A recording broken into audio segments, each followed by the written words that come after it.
এরপর ফেব্রুয়ারি মাস আক্রমণ নামলো বাংলার ভৌগোলিক অবস্থান এবং মানচিত্রের ওপর। ডাবগ্রাম ফুলবাড়ির বিজেপি বিধায়িকা শিখা চট্টোপাধ্যায় তিনি বিধানসভায় দাবি করে বসলেন বঙ্গভঙ্গের আলাদা উত্তরবঙ্গ রাজ্য তৈরি করার। স্বাভাবিকভাবেই তিনি তিরস্কৃত হলেন এবং তিরস্কৃত হবার পর বিজেপি শুরু করলো বাংলার প্রতি চূড়ান্ত বঞ্চনা এবং বিদ্বেষ ছড়ানোর কর্মসূচি। ওই মাসেই পেশ হয় কেন্দ্রীয় বাজেট এবং সেই বাজেটে বাংলাকে চূড়ান্তভাবে বঞ্চিত করে প্রায় সমস্ত সুবিধা পাইয়ে দেওয়া হয় বিজেপির বন্ধু নীতিশ কুমারের রাজ্য বিহারকে। এরপর 2025-এর মার্চ মাস, এই মাসটি শুধুমাত্র বাংলা নয়, গোটা ভারতবর্ষের রাজনীতি, ভারতবর্ষের গণতান্ত্রিক ব্যবস্থার জন্য অত্যন্ত গুরুত্বপূর্ণ ছিল।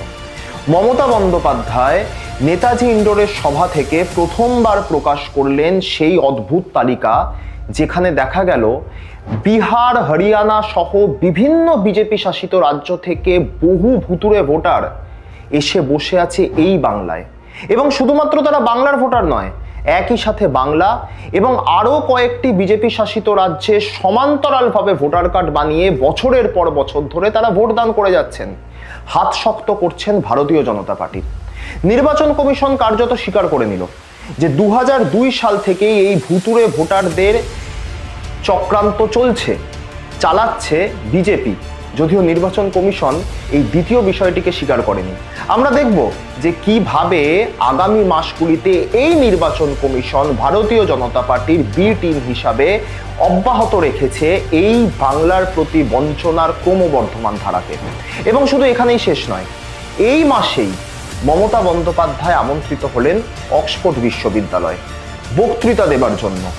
তিনি বক্তৃতা দিলেন এবং অক্সফোর্ড বিশ্ববিদ্যালয়ে থাকা সমস্ত অ্যাসোসিয়েটসদের থেকে প্রশংসিত হলেন। কিন্তু যখন বাংলার মাননীয় মুখ্যমন্ত্রী, ভারতবর্ষের একটি অঙ্গরাজ্যের মাননীয় মুখ্যমন্ত্রী অক্সফোর্ড বিশ্ববিদ্যালয়ে বক্তব্য রাখছেন, আমাদের গর্বিত করছেন, সেই সময় তার বক্তব্যের মাঝখানে অসভ্যতা করল কিছু বাম, অতিবাম এবং বাংলা বিদ্বেষী গোষ্ঠী। আমরা দেখলাম অত্যন্ত অদ্ভুতভাবে এই বাংলার ভারতীয় জনতা পার্টির নেতৃত্বরা সেই বাম অতিবামদেরকে সমর্থন জানালেন এবং কার্যত স্বীকার করে নিলেন যে বাম এবং অতিবামদের এই অসভ্যতাকে তারা এন্ডোর্স করছেন।